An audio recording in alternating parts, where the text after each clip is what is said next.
Hello there, everyone. Miss Hopkins. Hi. And welcome to our semester project, which is inverse trig functions. Yay! So we have 10 problems prepared to teach you inverse trig, and then a bonus one at the end, which if you get it right, You get a bonus point. you get 1 bonus point. And bonus points are really important, so you want that bonus point. Anyways, starting with our first problem.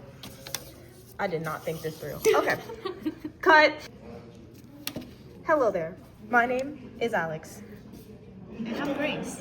And this is our semester project. Please don't fail us. So today we have something very special for you. Inverse trigonometry. Yay! And we have 10 problems prepared that if you can solve them, You're a genius. you're a genius. You're a genius. So let's get started with our first problem. This is our first problem. Negative pi minus 2 sine squared of 0.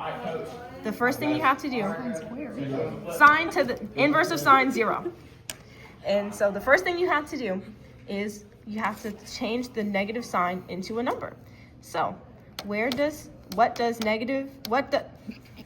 our first problem is negative pi minus 2 inverse of sine 0. The key to this is figuring out what the inverse of sine 0 equals. Well, because inverse of sine is restricted to negative 2 pi, positive 2 pi, yes, you have to find where sine equals 0, which is at 0. And so once you have that, you plug it back into the problem, making it negative pi minus 2, 0.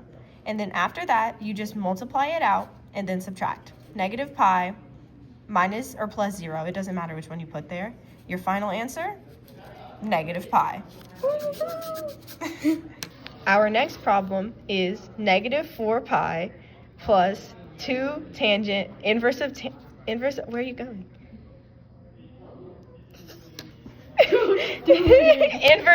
inverse of tangent 1. Just like last time, the domain of tangent is restricted to negative 2 pi, positive 2 pi. And tangent is 1 at pi over 4, which means it equals pi over 4. So you plug that back in. Negative 4 pi plus 2 tangent 1 becomes negative 4 pi plus 2 pi over 4, which gives you negative 4 pi plus pi over 2, which gives you a final answer of negative 7 pi over 2. Good job. Our next problem is negative pi plus 2 arc sine square root of 3 over 2. Arc sine is the same thing as asking for the inverse of sine, so the domain restrictions are the same. The sine of negative square root of 3 over 2 is at negative pi over 3. Yay! Which means you plug it back in to make it negative pi plus 2 negative pi over 3. Of course, you subtract as normal, and it finally gives you 5 pi over 3.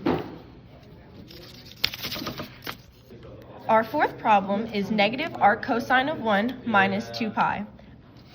Arc cosine is the same as asking for the inverse of cosine. And so you look for the domain restrictions, which is from 0 to pi, and you look where arc cosine is 1, which is at 0. So you plug it in. Negative 0 minus 2 pi equals negative 2 pi. Grace approves. Our final problem is a little bit harder than the other ones, but The big forehead. That's a very big problem. It's a blooper. our final problem is negative 2 inverse of tangent negative 1 plus 2 pi. Remember, the domain restriction of tangent is from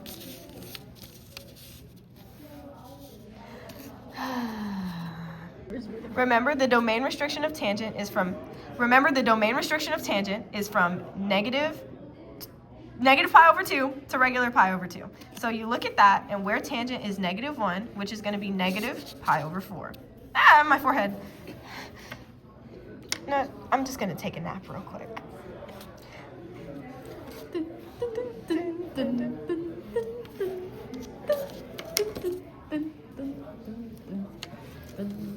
Grace, you can explain it. Never mind. Okay.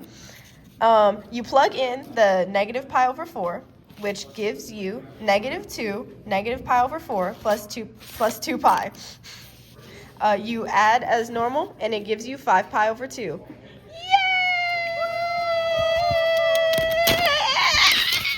Go. Yeah, so she only knows how to do easy problems. Now I'm going to teach you how to do more advanced. So, Excuse me, I heard that. Don't make me beat you up, girl. let's start with an easy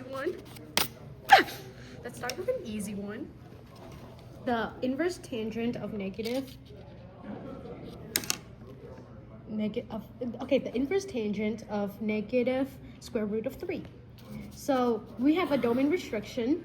Tangent, the inverse of tangent can only be in quadrant 1 and quadrant 4. Yeah. Yes. And now we're just looking for where the square root of 3 is, Where does the thing equal the thing? where tangent is basically sine over cosine. So we're looking for where, yeah, you get the idea. No. Okay, so as you can see, yeah, that's where you get the square root of 3 is. Then you go down. Yeah. And you find that theta is negative pi over 3. That didn't seem like much explaining. Cut the cameras. Sorry about that. We talked to her backstage. Hopefully she does a better job this time. Otherwise, her paycheck is gone. Actually, we're taking your money. Leave. So the inverse of cosecant, by the way, it's not 1 over cosine, unfortunately. It is 1 over sine. So we're figuring out where 1 over sine gives you 2 times the square root of 3 over 3. And you can do that by being smart, like me. See? How about you Inverse of explain it? cosecant is the same thing as 1 over sine, which you can do is 1 over the square root of 3 over 2. And that is basically the same thing as saying, keep flip change, you get 1 times 2 divided by the square root of 3.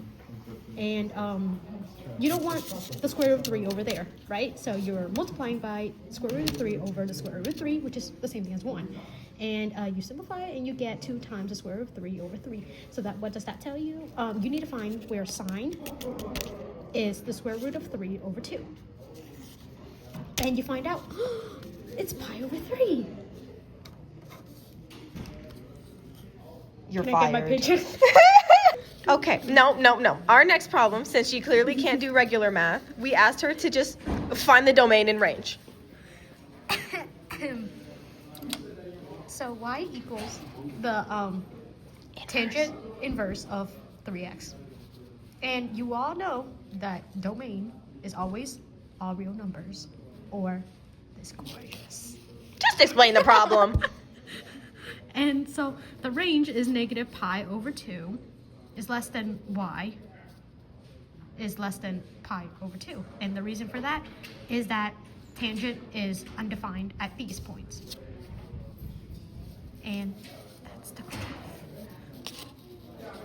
I did so much better. I guess. Good job. We won't put you in the wood chipper this time. Do another one.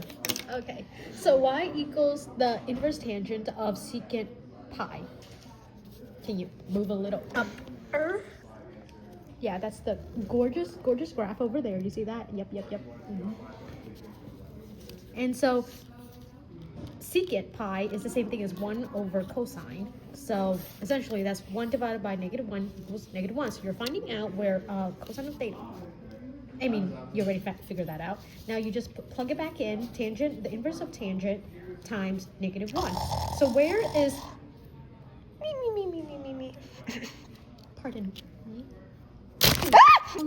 Where was I? Oh, right. So the inverse of tangent of -1. So you're figuring out where tangent is -1. And surprise, surprise, it is 7 pi over 4. Good job. 6, 7. We have one final problem. She is going to explain it to you. Please help me. This is a cry for help. Please, please, please help. Did you record? Here is the final problem. Anyway, so we're trying to figure out the inverse of sine of square root of 3 over 2 plus 3 pi. Now, we're going to ignore the 3 pi, just like we're going to ignore the square root over 2. We're going to ignore 3 pi for now, and we're going to figure out where sine is the equals the square root of 3 over 2. And remember, the domain restriction. Yeah, right. The domain restriction right there. Okay, so notice how over here, sine is positive 3 root 3 over 2. Yeah, so that one is pi over 3. So now that you figured out that theta is pi over 3, you add the 3 pi that you ignored, and you get 10 pi over 3. Good job, you smart students. Wasn't that just fun and educational? Did you get all of that? Well, that's great, because we have one final problem for you. Grace, would you do the honors? Of course. Now you try. It's so easy.